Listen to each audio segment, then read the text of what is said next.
Cześć wszystkim, witajcie w nowym filmie na moim kanale. Dzisiaj przychodzę z kolejną częścią challenge'u, w którym to będę zgadywać książki po moich opiniach. Zostało mi tutaj tych 5 opinii z zeszłego filmu, więc postanowiłam to wykorzystać. Mam nadzieję, że tamten film Wam się spodobał, a jeżeli nie oglądaliście tamtego filmu, no to zapraszam do obejrzenia. Teraz troszkę inaczej do tego podejdę, bo tam czytałam opis książki, mój opis książki i do tego czytałam moje odczucia o książce. Natomiast teraz będę już tylko czytać moje odczucia o książce, żeby za dużo nie zdradzać sobie o fabule i tylko w przypadku, kiedy nie będę wiedziała już kompletnie, co to za książka, wtedy będę brała się za jej opis. Także zaczynamy. Pierwszy fragment, w sensie to nie fragment, tylko pierwsza recenzja. Książka urzeka od pierwszych stron. Porusza ona temat, który najczęściej omijamy szerokim łukiem i nie chcemy się z nim nijak powiązać. Mianowicie śmierć. Okej. Coś mi się kojarzy, książka, ale ze śmiercią jest dosyć dużo książek, więc czytam dalej. Czytając tę książkę otaczają nas różne emocje, te smutne, ale też dobre. Możemy stąd wywnioskować, że rodzina oraz przyjaciele to wartości, o które trzeba dbać, bowiem to te osoby zawsze staną za Twoimi plecami i przyjmą Cię takimi, jakim jesteś.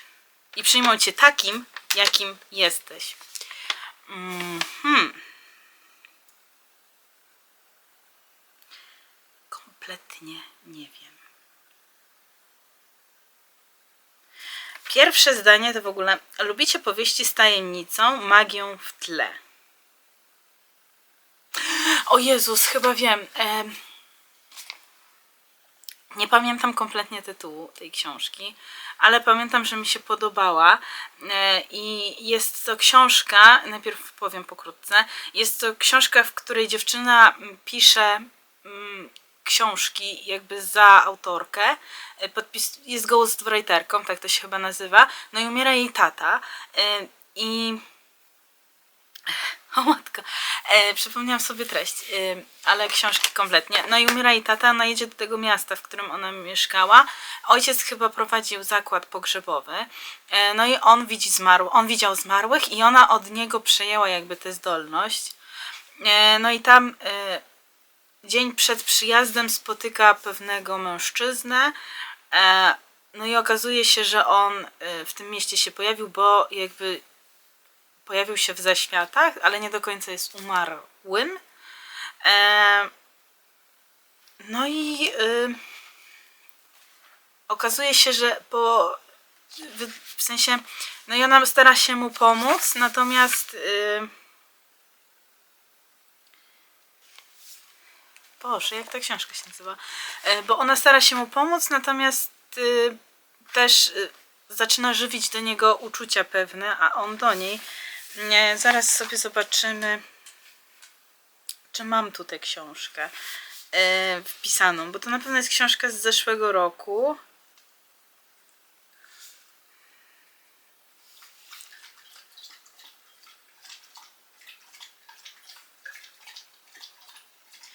Pamiętam tę książkę, tylko nie pamiętam, jak ona się nazywała.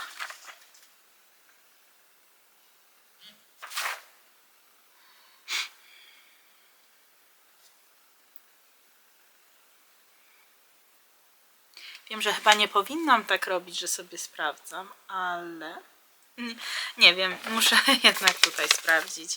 Poważny i nieromantyczna Ashley Poston. O, to ja sobie jej tutaj nie wpisałam chyba.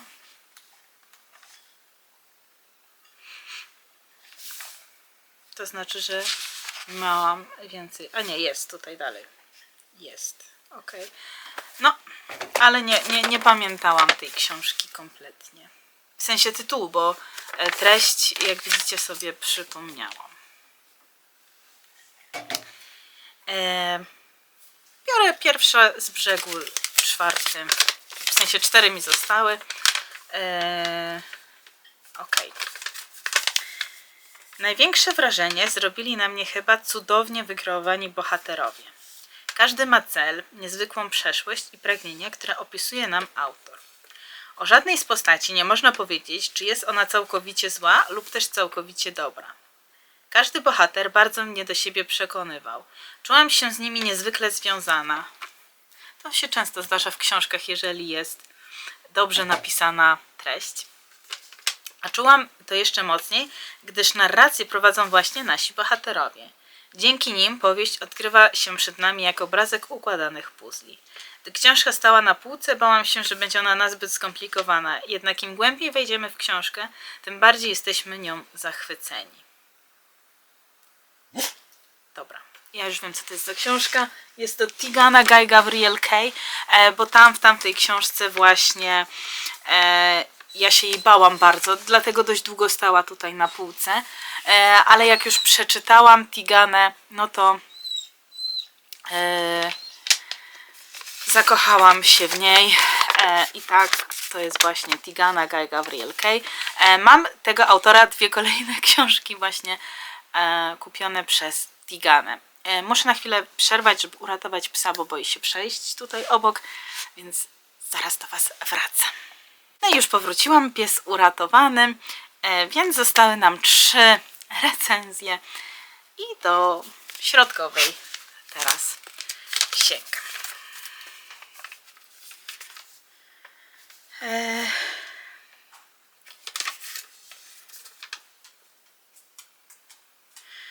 Dobra. Losy bohaterów od samej pierwszej strony wciągają nas i łapią w swoje sidła. Nie można oderwać się od czytania, chce się poznać więcej i więcej. Główna bohaterka pojawia się na samym początku książki, ale by dojść do jej historii i pojąć ją bez problemów, poznajemy najpierw losy jej przodków. Moja ulubiona postać jak na razie nie była ważną postacią w książce. Była jak na razie tylko wspomniana, lecz liczę, że będzie o niej jeszcze mowa w kolejnych tomach. Okej, z tego co kojarzę, to taką postacią była babcia głównej bohaterki w książce Przedpamięć Oktawii Sangi. To jest Przedpamięć, tom 1, Osobliwość. Bardzo świetna książka, polecam Wam ją przeczytać, bo naprawdę warto. I do tej pory mam tę książkę bardzo głęboko w serduszku i mam nadzieję, że w tym roku uda mi się zrobić reread.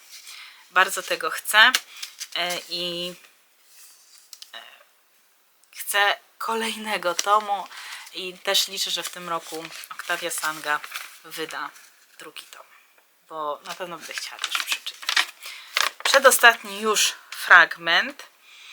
Książka przypadła mi do gustu, chociaż nie dawała mi dużych szans. Jednak z każdą kolejną minutą z tymi bohaterami coraz bardziej zostawałam pochłonięta przez nich i ich przygody, intrygi i niepowodzenia. Od samego początku czuć pomiędzy tą dwójką wielką chemię, chociaż nie chcą oni sami się do tego przyznać. To bardzo dużo książek, które czytałam, więc po tym fragmencie niestety nie odgadnę. Dlatego czytam dalej. Nawet nie spodziewają się, że ich ciągnięcie się ku sobie przeradza się w coś bardziej poważnego i skomplikowanego, mianowicie miłość. Relacja jest poprowadzona bardzo ciekawie, w sposób nieszablonowy. Autorka sprawiła, że książka jest bardzo klimatyczna i wielce zabawna. Było to moje pierwsze spotkanie z piórem tej autorki i stwierdzam, że raczej nie ostatnie. A ta pozycja nadaje się też idealnie na świąteczny czas, który zbliża się wielkimi krokami. I początek tej recenzji zaczyna się tak. Czy mieliście taki przypadek, że zaczęliście serię od ostatniego tomu? U mnie tak zdarza się już nie pierwszy raz. Z ostatnich takich książek to była książka Magdaleny Szponar i to była książka Dumka na 2 koty. więc stawiam na tę książkę.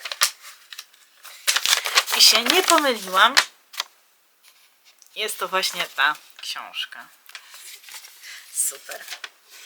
Bardzo się cieszę. Była to bardzo ciekawa książka i na pewno chcę poznać poprzednie losy rodziny.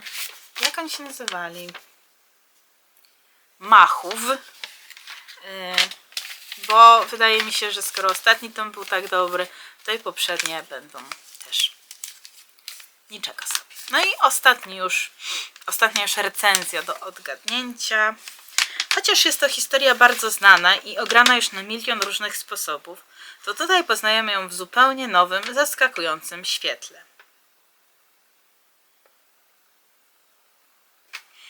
Pojęcia nie mam. W książce mamy tutaj kilka różnych zlepionych świetnie gatunków. Sci-fi, trochę moim zdaniem kryminał, fantasy oraz retelling. Okej, retellingi. Coś z retellingiem.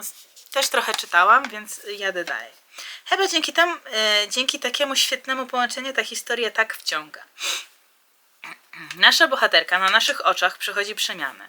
Możemy zobaczyć jej pełną drogę do pokochania siebie całkowicie, co niestety przez różne perypetie było jej odbierane. Jest to lektura o sile, którą każdy ma w sobie, dzięki temu, że w oryginale mamy do czynienia z wątkiem miłosnym i tutaj nie mogło go zabraknąć, jednak nie jest on jakiś nachalny, co uważam za duży plus. Gdyby wątek miłosny wyszedł na pierwszy plan, chyba zabrałoby to dużo z całego uroku książki.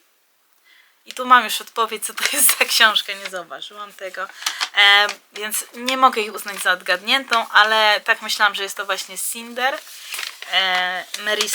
Marisy Meyer, tak jest. No i w tym roku planuję poznać dalsze losy kolejnych bohaterek, bo jest to seria, chyba 4 tomy są, z tego co wiem. 2 na razie wyszły w tej reedycji jakby, więc drugi tom też jest na Legimi i sobie przesłucham. No, także tak wyglądało moje zgadywanie książek po recenzjach. Mam nadzieję, że ten film Wam się podobał i że dobrze się na nim bawiliście, bo ja bawiłam się w sumie wyśmienicie, ale troszkę inaczej bym do tego podeszła w późniejszych filmach, jeżeli takie będę tworzyć dalej. No, także co? Do zobaczenia w kolejnych filmach i życzę Wam miłego tygodnia. Pa!